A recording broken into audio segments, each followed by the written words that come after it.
السلام عليكم حبايبي متابعين مطبخ قمر السيد. النهارده معانا تشكيل محاشي جميل، منهم بتنجان المخدد الجديد، طرح السنه دي لسه اول بشاير.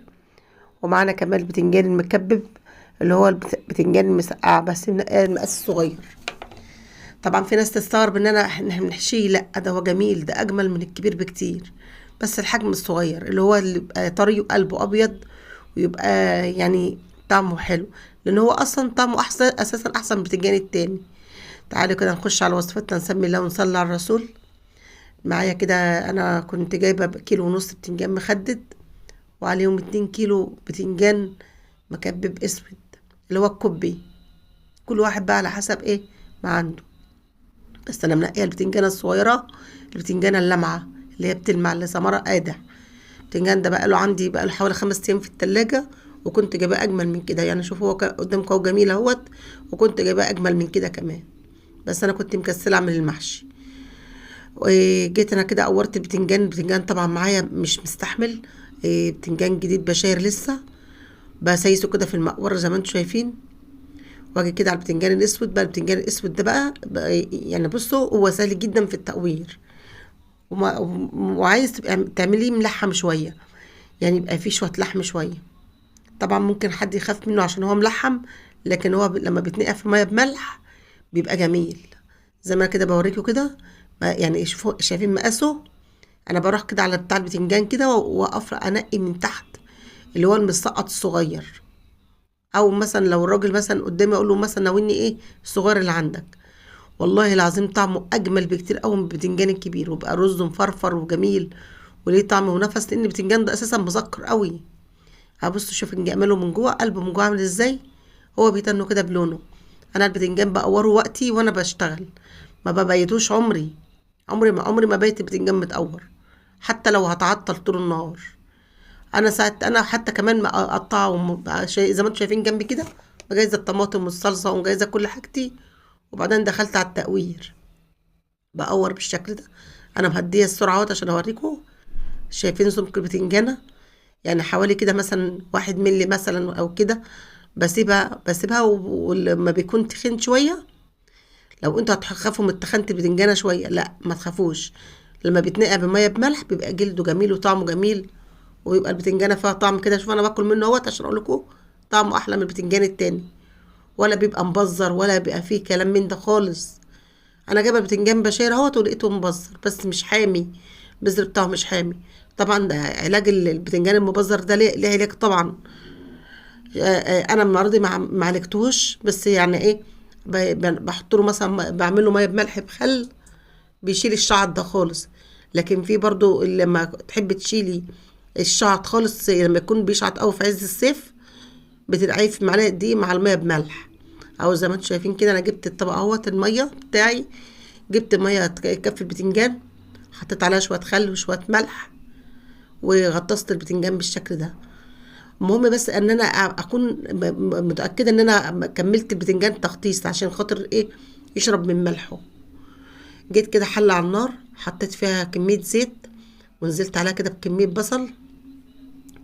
اول مره اعمل طبق بصل، طبعا كلكم عارفين مشكله البصل، بصل نازل غالي قوي. فقللنا بقى كميات البصل بقى اللي احنا بنحطها في الاكل. ونزلت بفلفل الالوان الاحمر المقطع بالشكل ده زي ما انتم شايفين. بعد ما شميت ريحه البصل ودبل معايا دقيقتين كده، انا طبعا مسرعه. ونزلت بعد منه اول ما اشم ريحتي، يعني احس ان الفلفل الاحمر خد كده الريحه، اقوم نازله عليه بالفلفل الاخضر. كل ما اشم ريحه حاجه اقوم حاطه اللي بعدها على طول. طبعا هتقولي ده فلفل ما فيش فرق في الروايح، لا طبعا في فرق بين الفلفل الالوان وفي فرق بين الفلفل البلدي. نزلت هنا كده بمعلقه بابريكا ومعلقه نص معلقه كمون، ومعلقه فلفل اسود، لا كزبره، ما نزلتش فلفل اسود. وحطيت كده معلقه هريسه فلفل احمر حلو، فلفل بلدي. ونزلت كده زي ما انتم شايفين كده بمعلقتين صلصه خام عشان بس اللون. هقلب كل الكلام ده في بعضه. طبعا دي تبهيرة التقلية معايا. هنزل بقى من بعد ما انزل بالصلصة والكلام ده، والحاجة هرجع بهر تاني الصلصة نفسها. انا بحط كده بس اللي اخد بيه ريحه كويسه. قلبت كده كل الكلام ده كده بالشكل ده، وضفت الطماطم الفريش والصلصه الخام، وحطيت كمان الصلصه المفرزه. بس بين كل دولت بقعد دقيقتين كده على ما يمتزجوا ببعضهم. جيت كده بمعلقه شطه بمعلقه بابريكا ومعلقه فلفل اسمر وكزبره ناشفه وكمون. من كل ده معلقه صغيره معلقه صغيره معلقه صغيره. وحطيت 3 مكعبات مرقه ماجي بالشكل ده زي ما انتم شايفين. طبعا المرقه ديت ما اقدرش استغنى عنها، لانها بهاراتها اعلى من بهاراتي انا، وهي بتعلي التست اعلى من حاجتي انا. اجي بقى هنا كالعاده بقى معلقه توم على معلقتين كزبره او 3 معالق كزبره خضراء، ومعاهم معلقتين هريسه، واقوم حطاهم اخر حاجه وانا هطفي. يا دوبك احطهم او مطفي البوتاجاز. اجي كده على الرز بعد ما غسلته، احط عليه معلقه كزبره ناشفه اشم ريحتها في الرز، اقوم حاطه معلقتين البصل بتوعي او بصلايه بصلتين. كنت طبعا كل واحده على حسب ما بيحب، لكن البصل انتوا عارفين كلكم انه بيحب المحشي بيحب البصل. وحطيت وبهرت برضو بشويه خضره كده على الناشف برضو. وقمت جايه نازله بالتسبيكه بتاعه الطماطم، كانت خلاص سبكت معايا وخدت لونها الجميل. هقلب كده على الناشف كله كده زي ما انتوا شايفين، وارجع ازود خضاري تاني. طبعا انتوا هتقولوا طب ما تحط الخضار وكل حاجه كل حاجه مع بعضها. لا، جربوا انتوا بقى وشموا ريحه كل حاجه مع بعضها لوحدها. يعني اما باجي احط الرز على الناشف احط له معلقه الكزبره، طبعا بيبقى فيه فرق، واللي هيجربها هيعرف الفرق. وارجع احط البصل برضو بترجع تفرق، وارجع احط شويه خضار، وارجع احط سبيكه، وبعدين بعد كده احط الخضار بقى المطلوب بقى معايا، اكمل بقيه خضاري.